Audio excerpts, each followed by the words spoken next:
Hi everyone. Today we're going to go over once again to study introducing speakers, presenting and accepting awards. How do we go ahead and do all these things? Let us study introducing speakers, presenting and accepting awards.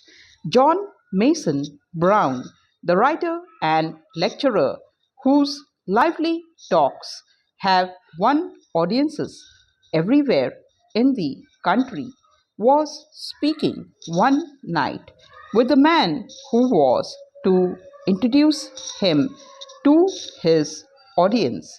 Stop worrying about what you are going to say.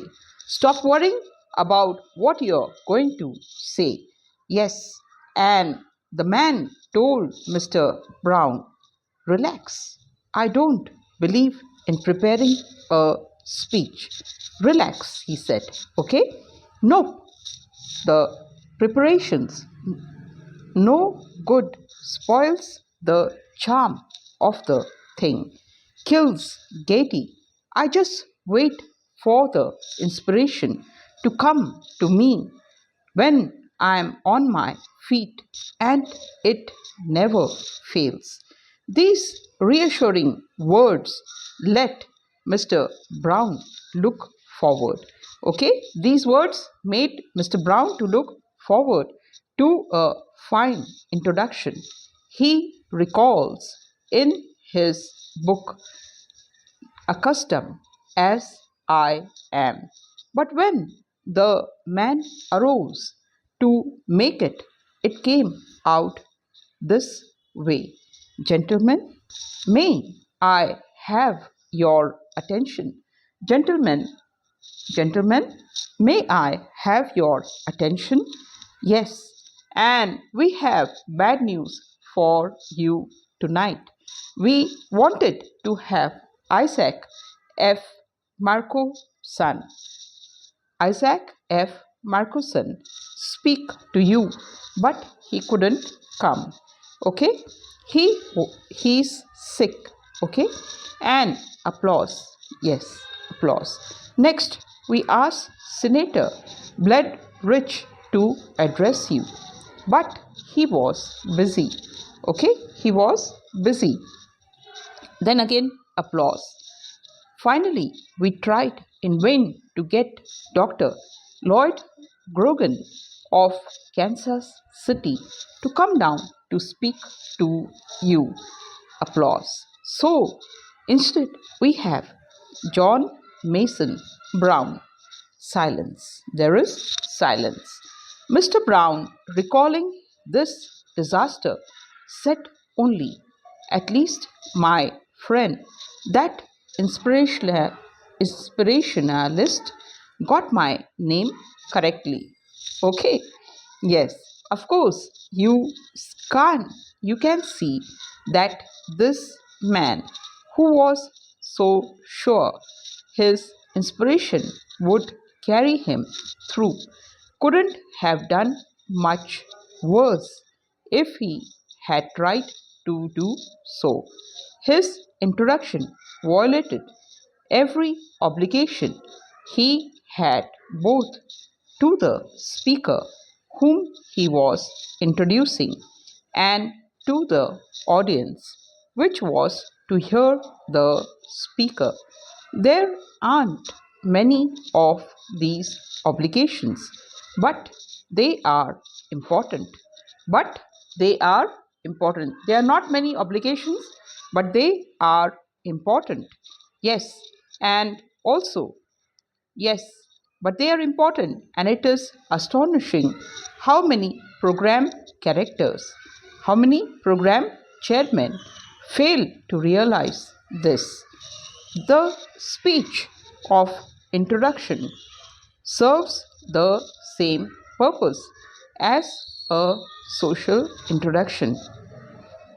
It brings the speaker and the audience together, okay, and establishes a friendly atmosphere and creates a bond of interest between them. The man who says you don't have to make a speech. All you have to do is introduce the speaker. All you have to do is to introduce the speaker. Yes, and is guilty of understatement. No speech is more mangled than the speech of introduction, probably because it is looked upon as unimportant by many chairmen who are entrusted with the duty of preparing and delivering it. An introduction, that term was fashioned from the Latin words intro, to the inside, and also ducer, to lead, ought to lead us to the inside of the topic sufficiently to make us want to hear it discussed. Okay, it ought to lead us to the inside facts regarding the speaker. Okay, regarding the speaker, the facts that demonstrate the facts that demonstrate his fitness for discussing this particular topic.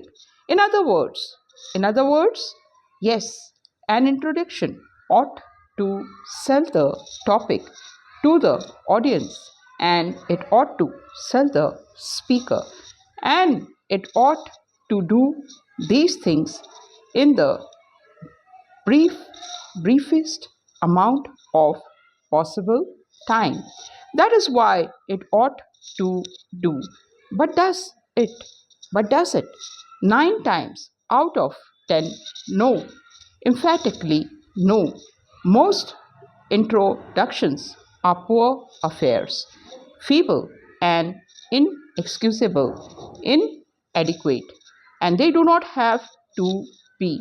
If the speaker making the introduction realizes the importance of his task and goes about doing it in the right way, he will soon be in demand as a chairman or master of ceremonies. Here are some suggestions to help you make a well organized speech of introduction. Okay, dear friends, today we have tried to understand the part of introducing the speakers.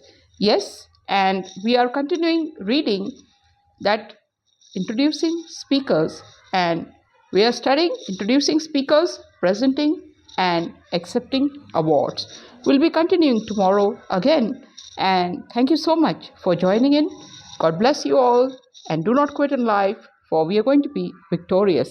Yes, God has a plan for you and me, and we cannot just quit in life. Take good care of yourself. Love you all, and see you again. Bye bye.